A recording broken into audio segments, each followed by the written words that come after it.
छत्रपती संभाजी महाराजांच्या कारकिर्दीमध्ये एकच गोष्ट आपल्याला प्रकाशानं दिसायला लागली, ती म्हणजे की संभाजी महाराजांचं युद्ध, त्यांचा झालेला संघर्ष, लढाया वगैरे.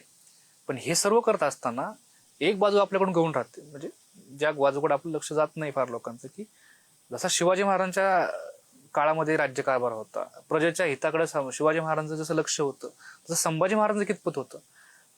9 वर्ष मोगलांनी इथल्या स्वराज्यामध्ये प्रत्येक गावखेड्यामध्ये, प्रत्येक किल्ल्यावरती आपल्या फौजा धाडून इथली नासधूस चालू केलेली आहे.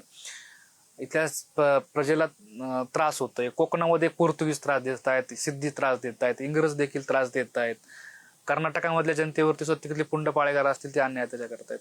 या सर्व लढाया एकत्रित चालू असताना इथल्या प्रजेचं काय चालू आहे, प्रजेच्या हिताविषयी संभाजी महाराज काय विचार करतायत, तर या गोष्टीकडे कोणाचं लक्ष जात नाही. तर एक ह्या पैलू विषय म्हणजे ह्या राज्यकारभाराच्या जी नीती आहे किंवा राज्यकारभार कसा संभाजी महाराजांनी हाताळलेला आहे, तर या गोष्टीकडे आपण लक्ष दिलं पाहिजे. तर झालं त्याच्यामध्ये असं की सिद्धी जो होता, सिद्धी जंजिरा किल्ल्यामध्ये राहणारे सिद्धी जे कोकणामध्ये आल्यानंतर, म्हणजे किल्ल्यातून पाण्यातून उतरले की कोकणामध्ये आल्यानंतर जनतेवरती फार अन्याय अत्याचार करायचे. मग त्या अन्याय अत्याचाराला कंटाळून इथली जी रयत होती, जी सिद्धींच्या मुरुड जंजिराचा परिसर असेल त्याच्या महाडपर्यंत अगदी, ती ही जी रयत आहे ती परागंदा व्हायला लागली, दुसऱ्या ठिकाणी जाऊन वसायला लागली. तर छत्रपती संभाजी महाराजांनी त्यांना अभय देऊन परत त्या ठिकाणी वसवलेले. संभाजी महाराजांनी जी रयत इथून निघून जाऊ लागली ह्या अन्यायावरून, त्यांना परत त्या ठिकाणी जाण्याचं त्यांचं पुनर्वसनाचं काम जे आहे, सगळ्यात महत्वाचा शब्द म्हणजे पुनर्वसन छत्रपती संभाजी महाराज आपल्या रयतेचं करतायत.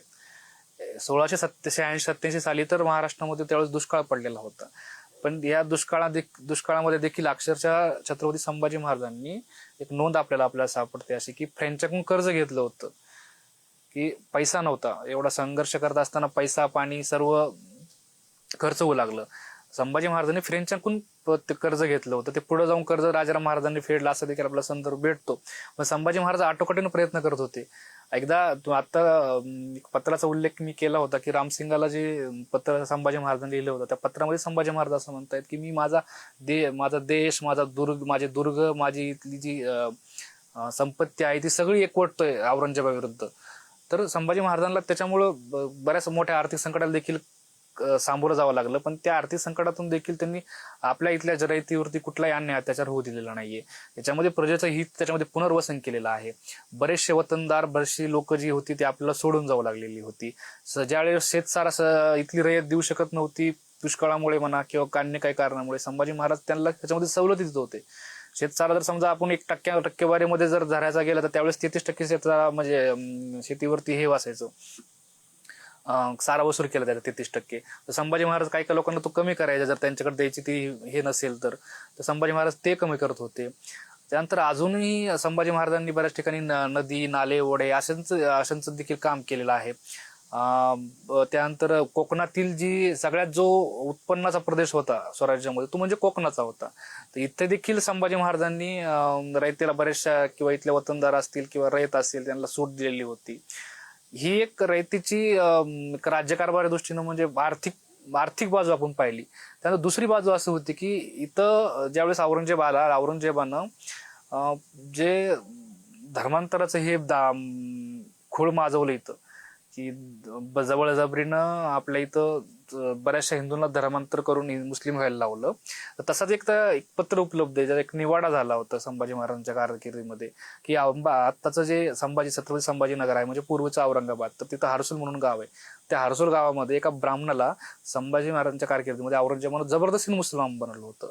तर जसं शिवाजी महाराजांच्या कारकिर्दीमध्ये शिवाजी महाराजांनी नेताजी पालकर आणि बजाजी निंबाळकरांना मुसलमान बनवलं, त्यांचं परत हिंदू धर्मामध्ये त्यांना घेतलेलं होतं, तसंच छत्रपती संभाजी महाराजांनी तेच धोरण राबवून त्या हर्सुलच्या ब्राह्मणाला संभाजी महाराजांनी आपल्या हिंदू धर्मामध्ये परत घेतलेलं आहे. म्हणजे ही जी जनतेची कामं आहेत ना, ही छत्रपती संभाजी महाराजांनी एवढ्या सगळ्या सत्तांसोबत संघर्ष चालू असताना सुद्धा तशीच चालू ठेवलेली, त्याची चळकूट आपल्या रायतेला बसू दिलेली नाहीये. असे बरेचसे मुद्दे आहेत, बऱ्याचशा गोष्टी आहेत ज्या छत्रपती संभाजी महाराजांनी, जे संभाजी महाराजांचं शिवाजी महाराजांचं ध्येय होतं की या प्रजेचं इथल्या हित आपण जपलेलं पाहिजे, तेच शिवाजी महाराजांचं ध्येय, ते हित, तीच गोष्ट छत्रपती संभाजी महाराजांनी पुढे फॉलो केलेली आहे आणि पुढे ती चालू ठेवलेली आहे. त्यात कुठलीही त्यांनी कुचराई केली नाही किंवा कुठलाही कमीपणा दाखवलेला नाहीये. धन्यवाद.